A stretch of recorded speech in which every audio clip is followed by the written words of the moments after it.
Hello, hello, hello. Hi, everyone. Hi, welcome to Q&A with Dr. Mercy. Hi, hello. Just making sure everyone's here. If you can hear me, if you can see me, please jot it down in the comment section. And also, while you're jotting things down, if you can also tell me where you are viewing this live from. So hello, hello, everyone. Hello, happy Friday. Happy Friday. Welcome, welcome, welcome. Let me see. Are we seeing things? Are we seeing this live? Let me know in the comment section. Okay, I'm starting to see people coming in. Hello, welcome to Q&A with Dr. Mercy. I'm Dr. Mercy. If you are seeing me, please let me know in the comment section. Make sure I see. Oh, all right. So this is going to be a very interesting topic. This topic is about loneliness and its impact on health. So very interesting topic, much needed topic, because it is definitely something that a lot of people are dealing with. Hello, thank you, Katie Freelance. Thank you so much. I just wanted to make sure that you can see me and you can hear me. Hello, everyone. Hello. If you can, tell me where you are viewing this. So which area, which location are you viewing this live from? Let me know, and I would greatly appreciate it. Let me put some light around here. Okay. So hello, hello. All right. Well, let's get started. So we're going to just get started on the topic at hand. Again, it's about loneliness and its impact on health. And so the reason why I decided to do it is I have been hearing on, various podcasts, on the television, about, okay, Lafayette, Louisiana on LinkedIn. Thank you. Okay, I've been hearing a lot about there's been an epidemic of loneliness. And despite people being connected with other people, seeing them on an everyday basis, we still have feelings of loneliness. There's different, oh, thank you, Katie. The audio's great. Okay, Malta. Wow. Okay. Hi, Ange. How are you? You're from Malta. Okay, great. From Florida. Thank you. Thank you. Thanks for joining in. So, but just again, like I said, despite us being around people, there is this sense of feeling of loneliness. So there's two different things. There's the social isolation and then there's loneliness. When you're socially isolated, what that is you're really pretty much you're away from any human being. So maybe going to a remote area in Alaska, on some hiking trip, that's isolation. So you have no ability to really interact with human beings, and so you're socially isolated. But loneliness doesn't necessarily mean that you're by yourself and alone. You could be around people.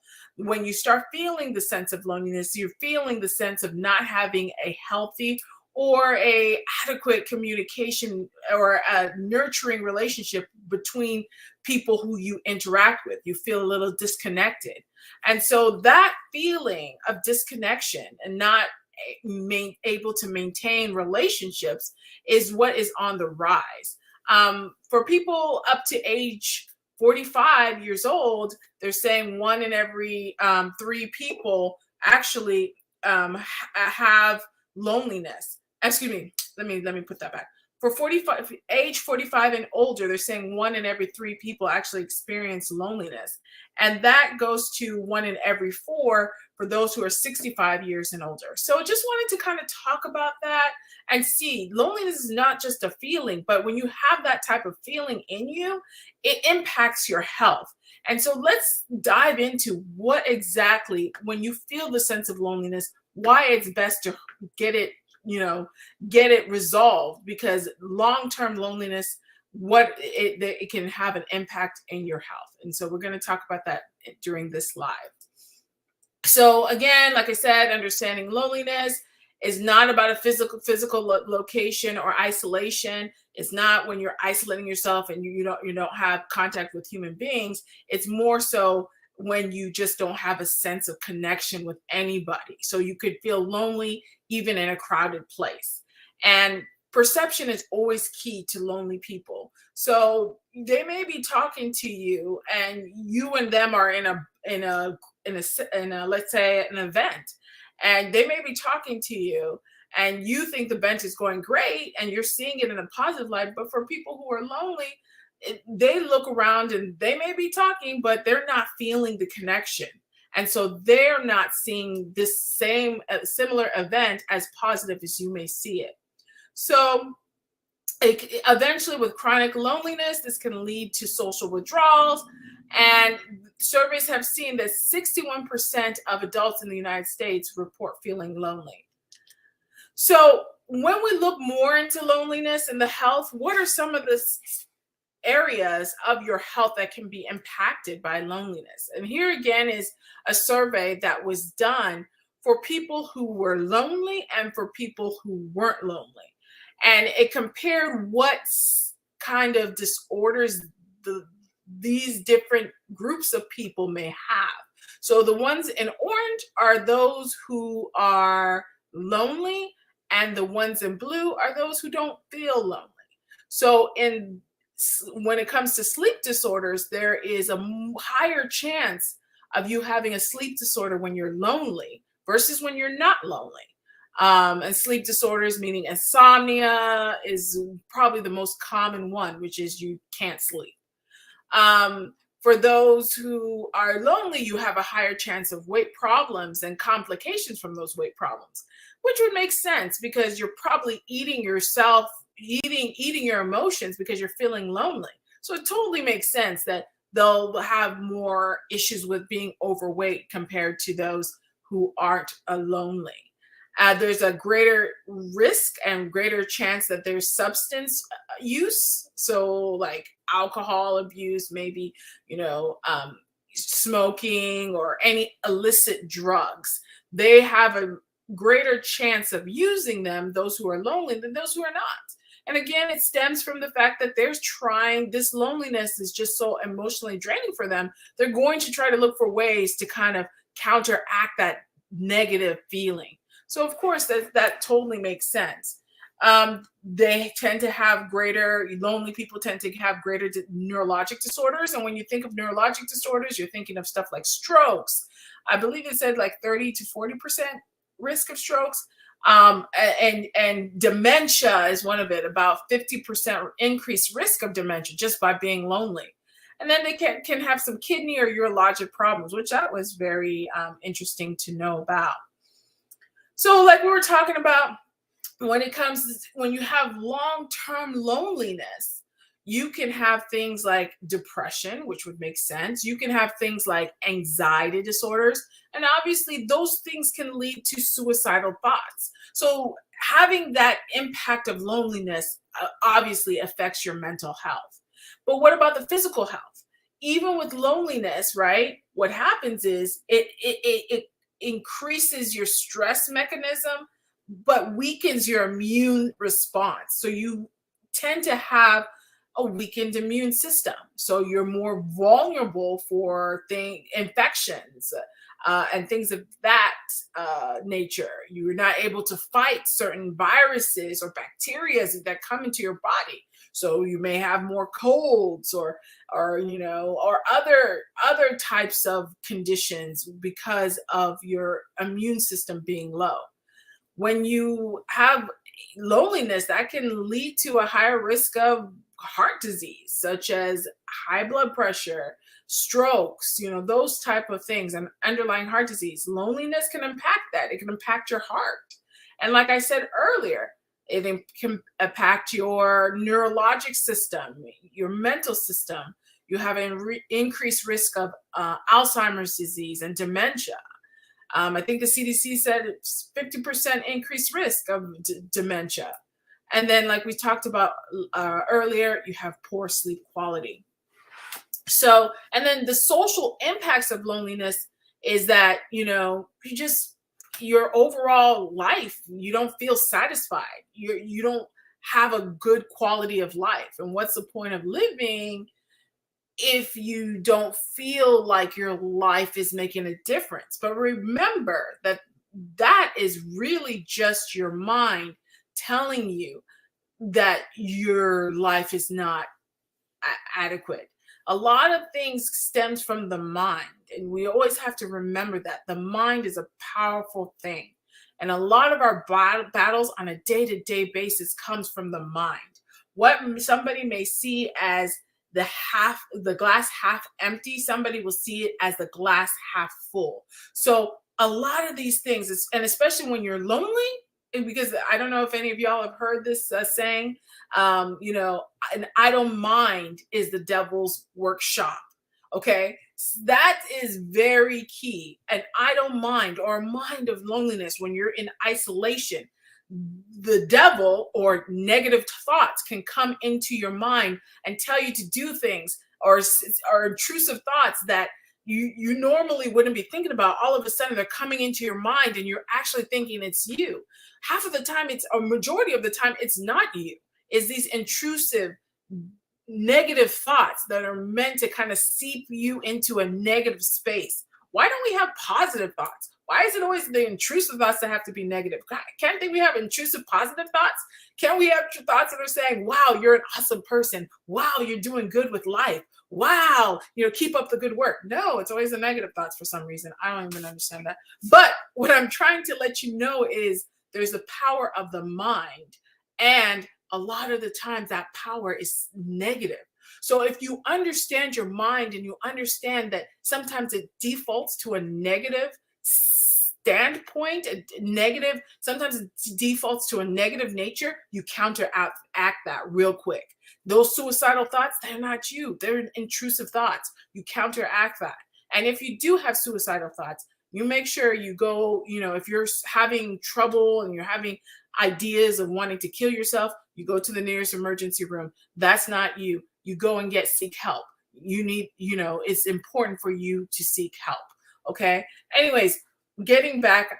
So loneliness also impairs your social skills. If you don't use it, you lose it, right? That's the same thing with when you're lonely. If you're lonely, a lot of times, eventually, you're not able to interact with your own human beings. You won't be able to, those social cues that you're used to, you're used to knowing how to do, you tend to be more awkward now because you haven't used a lot of the social skills that you once did. And then lastly, because of being lonely, you feel that inner sense of negativeness. And so you want to counteract that. And some people do it in an unhealthy way. They go to substance abuse, or, they may act out or act agitated and angry, whereas they're just lonely. They just want somebody to talk to. They just want somebody to recognize them. And it's been very, very much common in today's society, unfortunately. So what do we do about it? When we feel ourselves feeling lonely, what is it that we do? So a lot of times, it's just getting yourselves out there, especially during 2020. I know during the COVID pandemic, a lot of us were feeling lonely. We were socially isolated, right? We had periods of social isolation, which led to loneliness. But thank God for thank God for Zoom and video calling, that kind of counteract some of the social isolations. So now that we're out of COVID for the most part, although some of it is still there, I still treat some COVID patients, but now that we're out of it for the most part, let's start creeping into now going to social engagements, things like meetups, going to meetup.com and figuring out, kind of checking out the various groups that you may be interested in. There's certain groups that are there that, may be doing hobbies that you love to do, like, biking or hiking or artwork or, networking. Start more engaging in those things, or tennis clubs, or even going to the gym and joining some group exercises, where the whole goal is for you to participate in community activities, clubs, groups based on your interest. If you're able to do that, eventually you'll be able to build a sense of community around you, and that loneliness will disappear. Volunteering is always a great way to help with decreasing your loneliness. And a lot of times when you volunteer, you're not only decreasing your loneliness, but you're also doing goodwill. And that also has a positive impact on your health. The feeling of you giving back to community, giving back to your community is also a positive impact on your health. And we can talk about that in future lives. So for those who do have relationships but still feel lonely, how about we focus on strengthening those existing relationships? How about, if we have family and friends, prioritizing your time with them, saying, because, nowadays we're just constantly at work or doing something for work. We're always on the grind. We're doing the rat race, if you will. But if you say, you know what, I'm going to block the weekends for family. That's all I'm going to do. Block the weekends for family and go out, go to the park, do an activity, ride your bike, walking, just spending that quality movie night, spending that quality time with family and friends, you initiating it or they initiating it can also help build that relationship in a positive way. And then always be open and honest with those who say, we haven't hang out lately. How about we go out to eat? Doing those type of things can help strengthen it. I know they're simplistic, but if we're very mindful of these things and we put them in our schedules and we actually go out and do them, eventually the loneliness disappears. But the first step is you got to go out and try doing them. And that's what needs to happen. So besides all that, also seek support. Nowadays, the stigma of actually going to therapy seems to go down and down and down. And people are now more,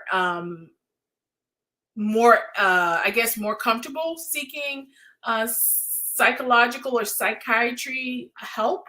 And I am so happy that people are, because just like your physical health, going to a doctor to make sure that your physical health is optimized, that's the same thing with your mental health. I suggest everyone go and see a therapist at one time or the other, just so it's kind of like a mental check. Make sure that your mental check, you're good when it comes to your mental health. So when you're lonely, definitely go and seek a therapist, or go and seek counseling, or go and see a psychiatrist, especially if you feel like your loneliness is tied to depression or anxiety. Definitely you want to see a psychiatrist. But if you just need somebody to talk to and talk it out and figure out ways how you can get out of your loneliness and what is the cause of your loneliness, therapists would be great for you. And they really help you so that you can be able to think of some coping strategies for that. If you want to do it in a group basis, you can always have a support group. There are support groups that are geared towards loneliness and other types of issues, such as anger management or even substance abuse. And when you're in these support groups, you realize that you're not the only one. There are other people out there, and you also get to hear what they may do or what they have done that has helped them, and you can implement it in your own life. So participating in a support group is another way to seek support. Then lastly, self-care. Self-care is important. Just like you exercise for physical self-care, the mental needs its self-care as well. So what are some things that can help your mental self-care and kind of maybe reduce the loneliness? Exercise can do that. Obviously a good diet can do that. And then adequate sleep. Also, meditations can also do that. So all of these things can help improve your mood, your energy level, and just your overall sense of well-being. So lastly, just make sure you prioritize your hobbies and your interests. Just like we have to work and we have a schedule for work, also have a schedule for your self-care, also have your schedule for your hobbies and interests, also have your schedule for your time with those who you care for and love. You want to have those good things that you enjoy built into your schedules. So pursue those hobbies and interests. If that's artwork, pursue that. If that's exercising, if that's hiking, pursue that. Pursue whatever it is that makes you feel happy. That is the overall thing. As long as it's legal, pursue that. So, um, with that, that's the end of the this talk about loneliness. I think it's a good idea to just, the whole purpose of this is to make us remember that you're not alone. There are things that you can do and ways you can do it to combat loneliness if you ever feel that way. All right. Well, thank you guys again for another live. I'm Dr. Mercy. And until next time, you guys have a wonderful rest of your weekend and rest of your day. Bye.